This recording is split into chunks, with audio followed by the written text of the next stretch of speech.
I feel as though we should step our pace up and step our involvement in the schools. If we start working with the schools and make sure that the students and the children of the community get a strong, solid, basic education, then that would bring better businesses in the community, more development in the community, and people would start moving back into the community. So I would I would ask that people become more involved in the schools, not just stopping by the schools, but sitting in and making sure that our children and the community receive a quality education. Ms. Griffin, would you respond? Okay, first of all, I'm an analytical kind of person, and that's the way I think. So before I start to toss something aside, first of all, we sit down and analyze what is working. And if it's working, we won't reinvent the wheel. We'll keep that. But we'll see what is not working. And what's not working, we'll get rid of. And then, first of all, I have a master's degree in public administration. I'm a researcher. I'm constantly looking for new and innovative ways to do things, and that's what I'll be doing as your council person in Ward 2. And Mr. Reed? Well, I don't think he would take away. I think he would add. I think my job will be to enhance what Ward 2 is doing. I think we know that in Ward 3 right now, from 2008 to this present day, we have spent over $250,000, $250 million to do home improvement in Ward 3, just in one ward. I think we should bring that to Ward 2. A storefront renovation. We've led the entire city, including downtown, with storefront renovation. I think that we need to enhance the development that's going on the Union Miles development and Miles. I think we need to take it all the way down to 131st and Union.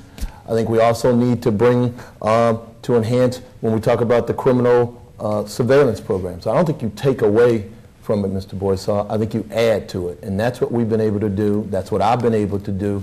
I think you enhance what has been done in Ward 2. You don't shrink back and take away. Mr. Owens, would you respond, please? Yeah, thank you.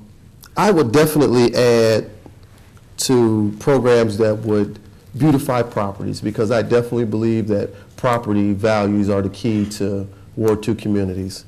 Winterization, windows, roofing, anything that would aid seniors with their properties would be where I would sit. Also, too, I would step up efforts to vacant properties, cut grass, things like that. Keep them boarded. If they've been burned, tear them down. Things like that. Safety through awareness of property values and what it is we can do to clean the ward up that way. Mr. King. Thank you. Yes, I would definitely want to enhance the programs that are working. As I stated before, you don't want to reinvent the wheel if you don't have to. The program of Miles Landing that's on 131st is one of the projects that's going on right now, and it has a bank that is proposed and a grocer is there. I would more so tweak some of these programs as opposed to taking them away. The grass cutting program I think it's great, helping the seniors in our community who actually are the taxpayers mostly in our community. We want to keep the programs that help the people who are paying our way. And do we have one more question? Again, this is for the whole panel. My question is, we have a very high rate of teen pregnancy and an off-the-chart rate of STDs and STIs. What would you do to help lower those rates in our community? Let's see. Let's go with Ms. Griffin first.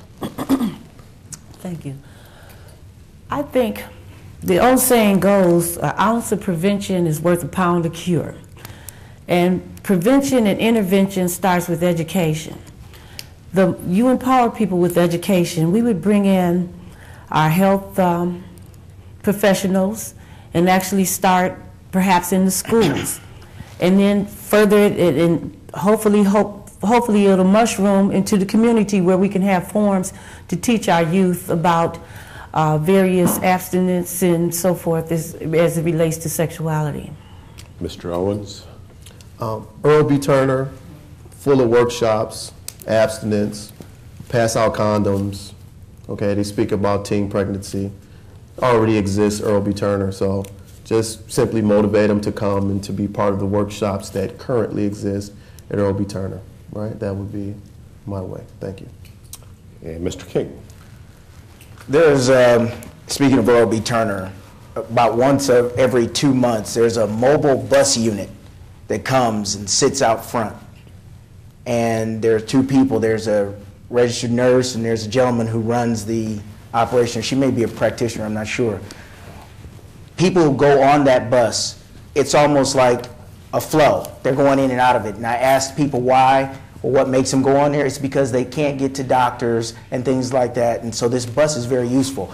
I would be very much for a mobile unit to go around and house calls for, as Ms. Henley has brought up. Mr. Reed. Well, I think you first got to do what I've done. You've got to say that there's a problem. And that's the reason I've taken it to the National League of Cities. And that's the reason that this year the National League of Cities is now taking it up.